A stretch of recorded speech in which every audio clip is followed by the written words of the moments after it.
પંચમહાલ જિલ્લાના કાલોલ નજીકથી પસાર થતા દિલ્હી મુંબઈ એક્સપ્રેસ હાઈવે પર એક હૃદયદ્રાવક અકસ્માત સર્જાયો છે।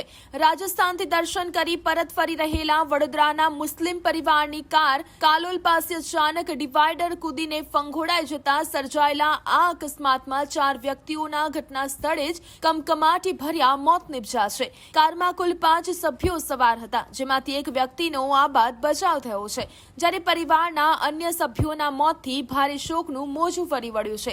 ઘટનાની જાણ થતાં જ સ્થાનિક પોલીસ કાફલો ઘટના સ્થળે પહોંચી ગયો હતો અને તમામ મૃતદેહોને પોસ્ટમોર્ટમ અર્થે કાલોલ રેફરલ હોસ્પિટલ ખાતે ખસેડવામાં આવ્યા છે। વડોદરાનો આ પરિવાર ખુશી ખુશી પ્રવાસ ખેડીને પરત ફરી રહ્યો ત્યારે માર્ગમાં જ કાર ભેટી જતા સમગ્ર પંથકમાં અરેરાટી વ્યાપી ગઈ છે। પોલીસે આ મામલે અકસ્માતનો ગુનો નોંધી કાયદેસરની કાર્યવાહી હાથ ધરી છે।